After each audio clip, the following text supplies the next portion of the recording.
So what is an art song? What makes an art song different from any other song? Where do art songs come from? When were they written? By whom were they written? Does anyone still write art songs? Why aren't all songs sung in English? What difference does it make singing art songs? These are all questions that I hope to address today. I want to get some information across about a body of music literature that few people know and that is increasingly ignored. The music of which I will be speaking is valid as works of art in music, little gems that are expressive, intellectually involving, and especially enjoyable when you know them. An art song is a song composed for voice and normally piano. The texts of art songs must be of a higher and significant literary value. However, we won't discuss that here today. The music of the art song will have discernible form and harmonic style, much to the consternation of music theory students who have to analyze and dig out what was in the composer's mind when the song was written. Theory students understand. The melody and words are unified to the extent that they become awkward when sung in translation, which is the reason songs are nearly always sung in the original language. So I've answered one of my questions. The melody the singer sings is an equal partner with the music for the piano. The interaction is often complicated and has to be rehearsed considerably to fully express the score. You will notice that Ruth's listing on the program is as pianist and not as accompanist. Singer and pianist constitute the ensemble that is necessary to perform art songs. The art song began in the 19th century, first in Germany and then later in other countries. This 19th century revival of an intimate style of singing was really an extension of the long tradition of the Italian song. If you young singers have sung Caro mio ben, Se ben crudeli, or O cessate di piegarmi in Italian, the art song is really just a historical continuation of that Italian tradition. But it seems to have taken hold in the 19th century with the German composers first. The German art song is called a Lied, or Lieder, which is the plural of that. And the French is called simply chanson, which means song. Franz Schubert was the first champion of the Lied, writing over 600. He was then followed by other great composers, Schumann, Mendelssohn, Brahms, and a host of others. The composition of Lieder was not totally male-dominated. Both Clara Schumann and Fanny Mendelssohn were accomplished composers of songs. I should say Lieder. And now to the first composition that I will be singing today, An die ferne Geliebte, translated To the Distant Beloved. Beethoven may have been writing these songs with feelings in his heart for Antonie Bretano, the spouse of a friend of his. Much has been written in speculation regarding Beethoven's love life. In fact, movies have been made. But whatever the case, these songs are a heart-rending, romantically expressive testimony of lover lamenting the separation from his love. These 6 songs are all strung together, linked without interruption, just as Beethoven did in his 5th Symphony, not stopping between movements 3 and 4. Songs that are written together with the same theme are said to be a song cycle. So I'm singing actually 3 song cycles today. An die ferne Geliebte is really the very first song cycle of many to come in the 19th century. Although bridging and linking these songs together, as Beethoven has done, without interruption, was not normally done by other composers. Other great song cycles of this time include Schubert, Die Winterreise, and Schumann, Dichterliebe, and we could name a bunch of them. The subject of these songs is often love, how happy it makes me, how sad I am when my heart is broken, and a favorite of romanticism, unrequited love. Another innovation of Beethoven, just like his 5th Symphony, is to bring back the original melody of the beginning of the piece at the very end, a sort of rounding the shape of the piece. You will hear a reprise of the opening melody in abbreviated form at the conclusion of this first cycle. Beethoven, the innovator, uses an unusual device that is worthy of note. In one of the phrases, he gives the melody to the piano, and the singer sings one single note. a clever little thing that I don't know any other composers have done, at least not extensively. Listen for this little dramatic moment when you hear the whole piece. It comes fairly early in the piece. One of the chief elements of the 19th century Romantic era poetry was a deep involvement and commitment to nature. They all reveled in nature. You will notice the connection to nature in almost every line of Geiseler's poem. Furthermore, you will hear word painting in Beethoven's music, particularly describing the lightness and airiness of May, the one about May, even including little bird calls. He does that with ornaments and a trill, introducing it especially with a trill. And now, Beethoven's An die ferne Geliebte.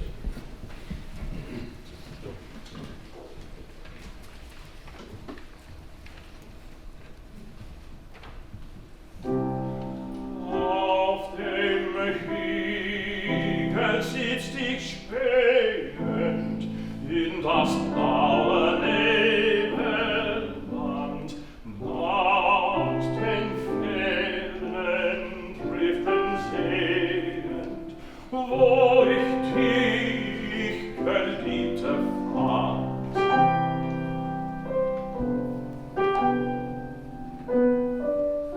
Weit bin ich von dir geschieden, Tränen liegen Berg und Tal, zwischen uns und unserem Frieden, unserem Glück und unserer Qual.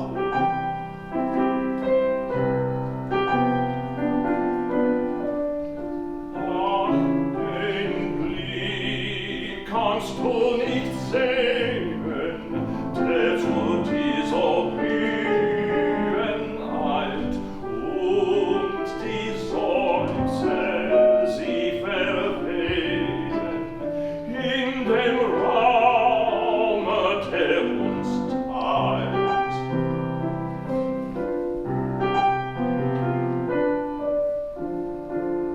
Will denn nicht mir zu dir dringen, nicht zu lieber Bote sein, singen will ich Lieder singen, die dir klagen meine Pein.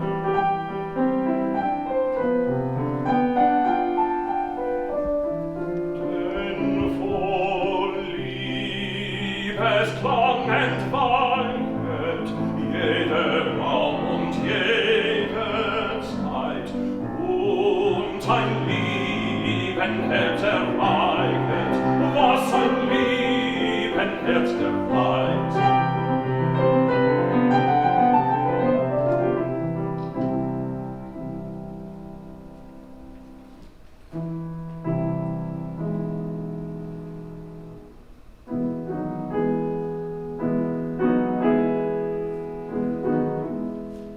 Wo die Berge so blau aus dem nebligen Grau schauen herein, wo die Sonne verglüht, wo die Wolke umsieht, möchte ich sein, möchte ich sein.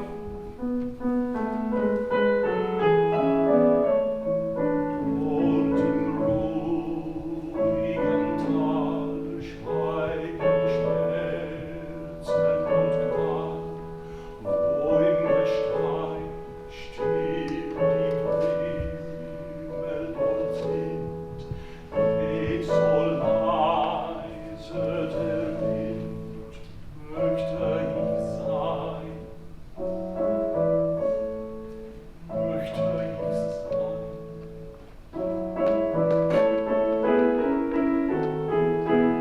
In zum seligen Wald drängt mich Liebesgewalt, innere Pein.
in den Höhen dieser Vöglein munteren Zug, werden die Hohen sehen. Nehmt mich mit in leichten Flug. Dieser Westre Welt Spiegel lehrten dir um Fang und Brust in den seidlen Locken kühlen. Teilt ich mit euch diese Lust. Hin zu dir von jenen Hügeln hängt sich dieses Bächlein alt, wird ihr Bild sich in der Spiegel. Fließt zurück dann unverweilt, fließt zurück dann unverweilt, ja unverweilt.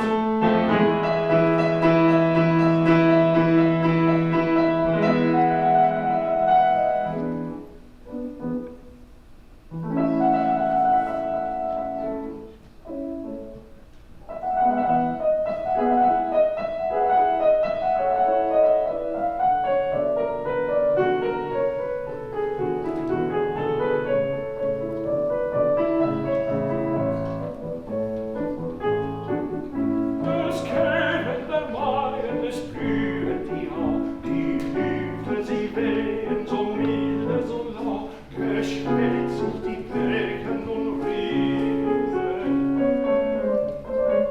Die Schwalbe, die kämen zu wirklichen Tag, sie braut sich so eng, sich ihre bräutliche Magd, die Liebe soll wohnen da drinnen, die Liebe soll wohnen da drinnen.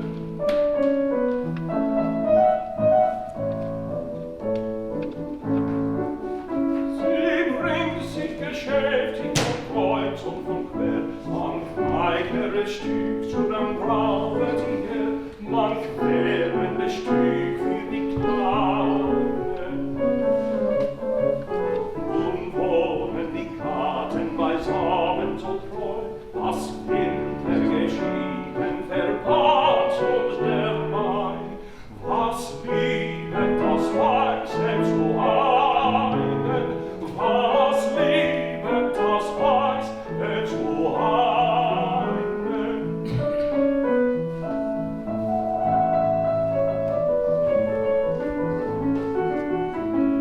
Es kehret der Maien, es blühet die Hau, die Lüfte sie wehen, so milde, so lau, nur ich kann nicht ziehen von hier.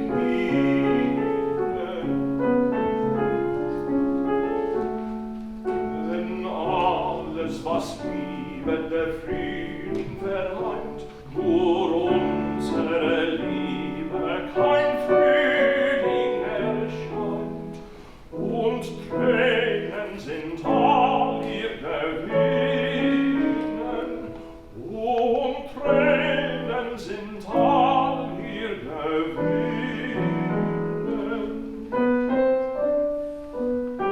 All ihr Gewinnen.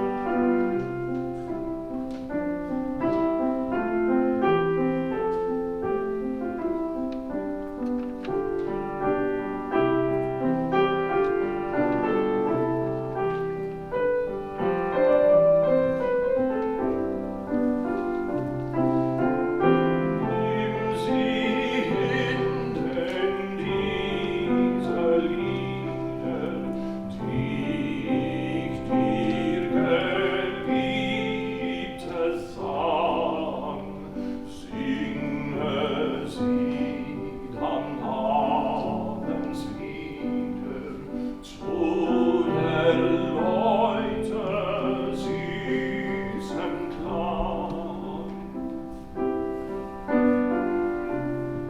Wenn das Dämmerungsrot dann ziehet nach dem stillen blauen See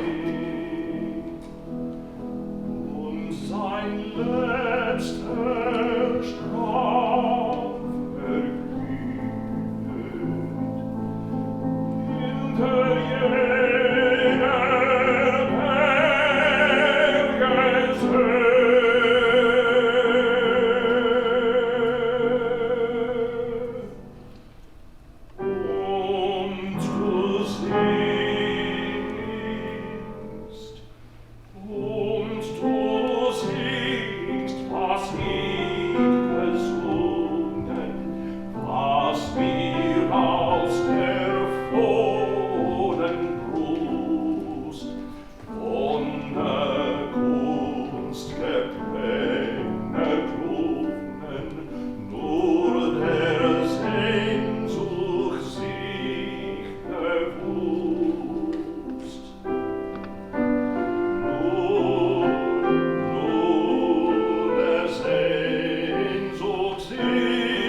Quixote, written by Spanish author Cervantes and published in 1605 and 1615 in 2 segments, is a tale that has been repeated in a number of different forms since that time, including Mozart's opera Don Giovanni to even our 20th century musical, Man of La Mancha.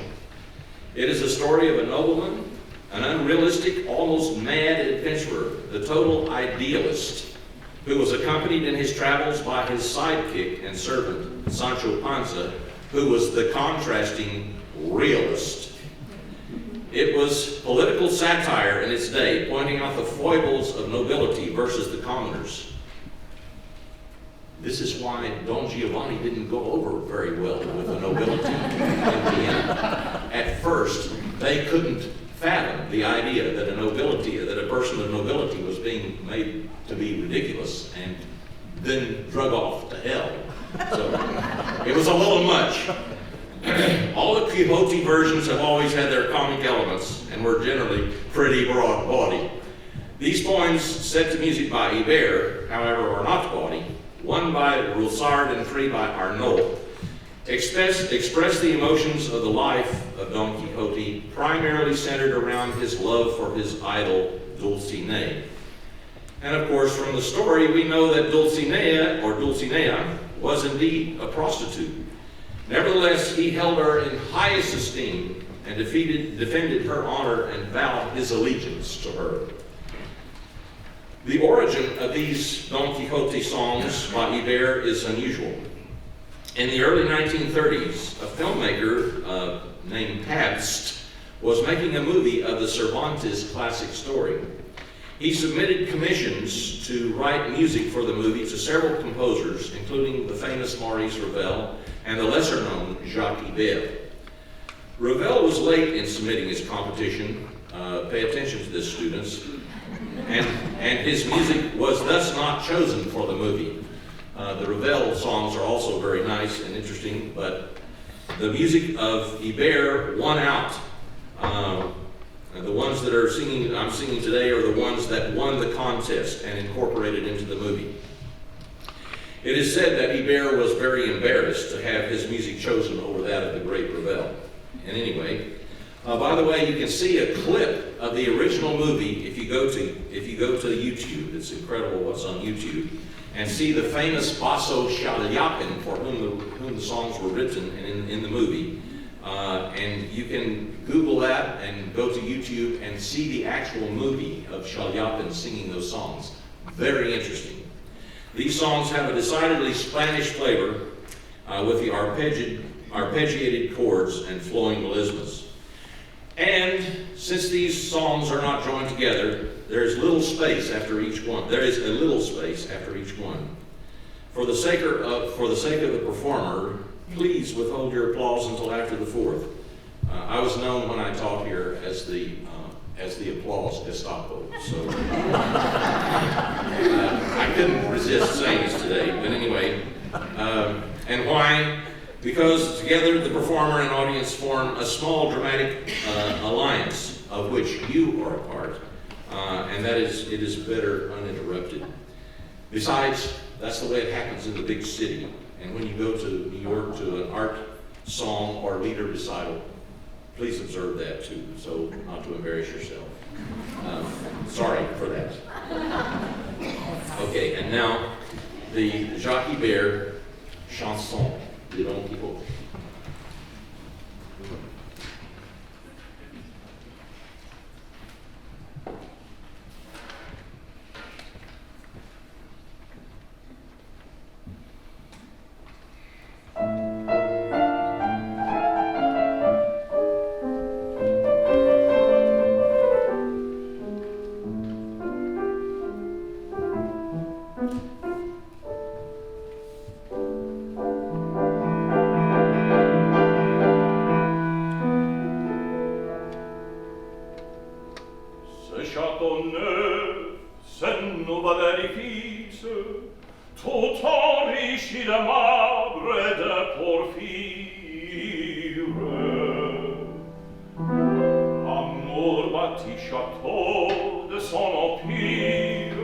Autour des ciels,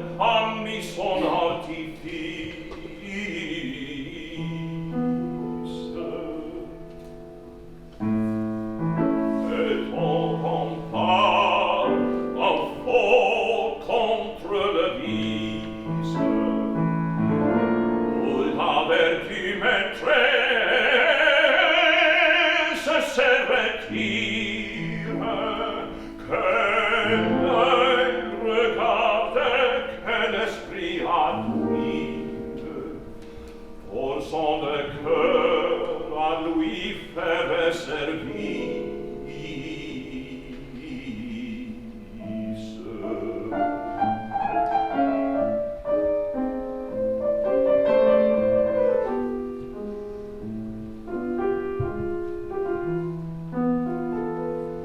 C'est un château fait de telle sorte que nul ne peut approcher de la porte.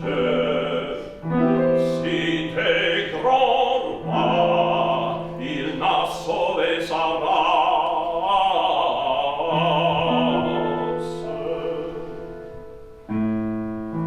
victorieux, vaillant et amoureux, il chevalier François aventureux, sans être tel, ne peut gagner la place.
Qui mène son tour de cire.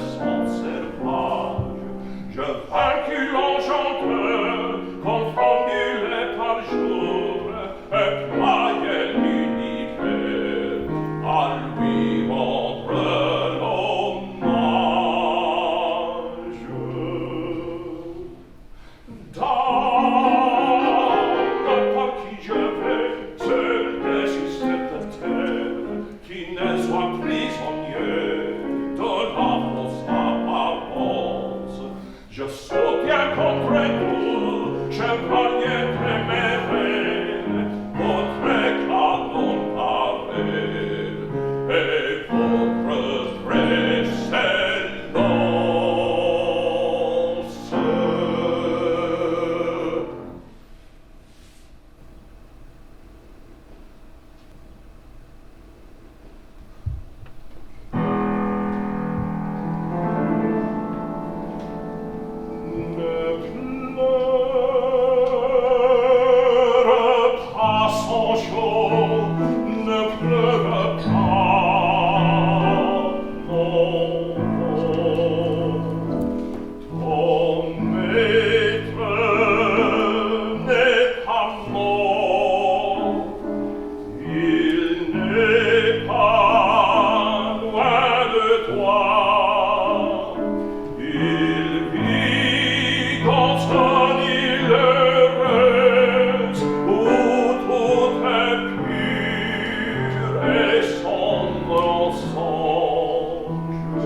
Sing four of 7 songs from And Waken Green, a song cycle by David Ward Steinman. These are on poems by Douglas Worth. And you have the poems there in your program on the back side. And now that you won't have the super titles, we'll have the lights up in a moment, and you can read along with it. This answers the question, of course, that are art songs being written still? Yes. In fact, today when I arrived, one of my former students presented me with a group of songs that he has written. And so, yes, songs are still being written all the time. Many composers, especially in our academic institutions, Palomar, everywhere, are writing art songs. They're there. You just have to look for them. Dr. Ward Steinman was faculty and composer in residence at San Diego State University for many years. He and I and Ellen Lawson performed the world premiere of these songs in 1983. At present, Dr. Ward Steinman is teaching composition at Indiana University and is busy composing. His most recent composition, just completed, is an opera, and it will be premiered soon. Now, the poetry of Douglas Worth you can also Google his name and read a lot more of his poetry, and it's enjoyable and wonderful and obtuse, maybe. You know, modern poetry is not always so literal as you'll find when you start reading his poems. But it's quite different from the French and German poets, where Beethoven has said, "These west winds will blow playfully over your cheeks and breast, ruffling your silken curls. If only I could share in that delight." Is contrasted by Worth's, "When you come carelessly naked from the shower, passing from room to room, shaking out your hair, how can I help but follow?" Although different in style, they mean pretty much the same thing. Then finally, following the Ward Steinman and last on the program is a bright and cute little song written by one of the great American songwriters of all times, Stephen Foster. Foster, a tragic figure of the late 19th century, wrote hundreds of songs, was paid practically nothing for his work, and died a horrific death at a young age. Foster's songs are lyric with a southern sweetness, such as in "I Dream of Jeannie with the Light Brown Hair." I'm not singing that today, but many of you I know will know that song. This mustache song is strophic. That means having different, sometimes we call them verses mistakenly, but they're strophes. With the piano playing a simple but lively connecting melody between the verses. It's chosen today as sort of an encore finale to this program. I don't have an encore. This is it. And it ends the program a little lighter after the Ward Steinman. Okay, so then an art song is a different sort of singing, maybe more intense and complicated. They come from many different countries. They have been written for about 300 years, and composers are still writing them. And they can be sung in any language. What difference does it make? Well, it makes a lot of difference, especially if you know and love them and sing them. They are wonderful to hear. I remind you to listen to those recordings of great singers. Dietrich Fischer-Dieskau of the 20th century. His songs, are the best. And I don't know, well, there are other great singers around too, but his were wonderful, and he recorded all of them. And also Thomas Hampson today. You young singers out there have the responsibility to sing this literature and keep this tradition going. So practice and go to your teacher and ask your teacher to give you a lead, or a chanson. And I thank you for coming today. These two pieces will conclude our program today.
When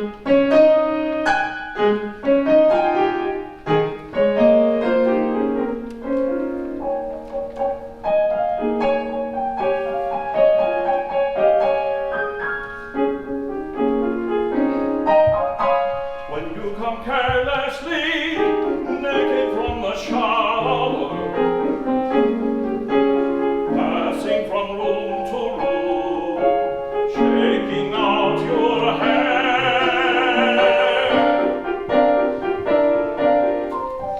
what can I do but follow, while something of that cast of radiance flows, gathers, and flows again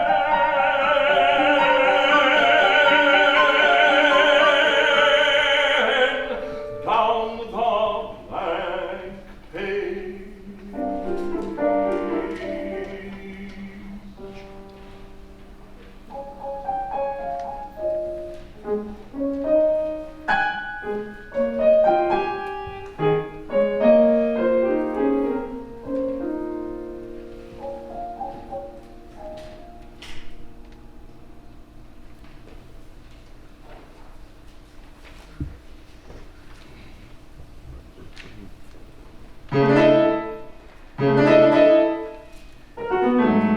The table clear, she brings in coffee, and to make the bringing special, a ginger jar.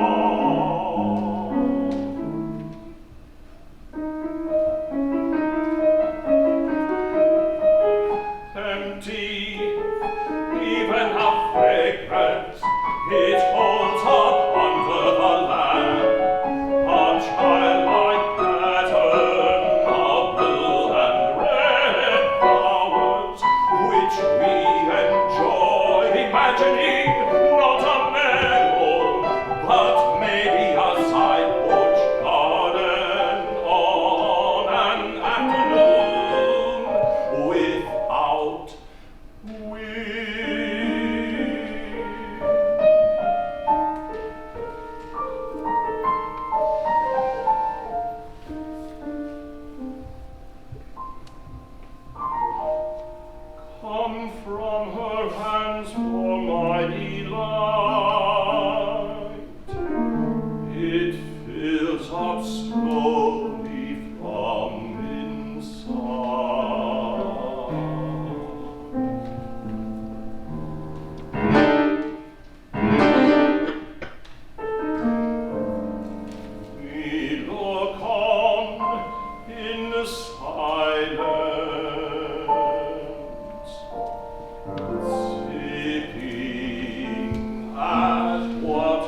despair, for there's always a chance for this life to capture the hearts of the fair. No matter what may be your age, you always may cut off a fine dash, and will shoot all the girls to a hair if you've only got a mustache, a mustache, a mustache, if you've only got a mustache.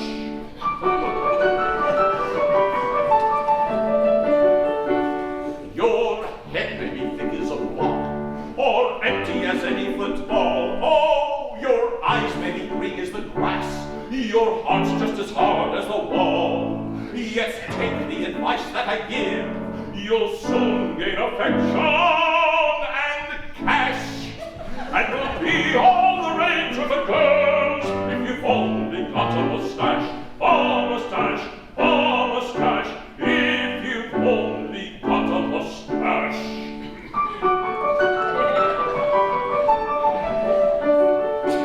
I once was in sorrow and woe, because I was jilted, you know. So right down to the river I ran, to quickly dispose of my woes. A good friend, he gave me advice, and timely prevented the splash. Now at home I've a wife and 10 heirs, and a through a handsome mustache,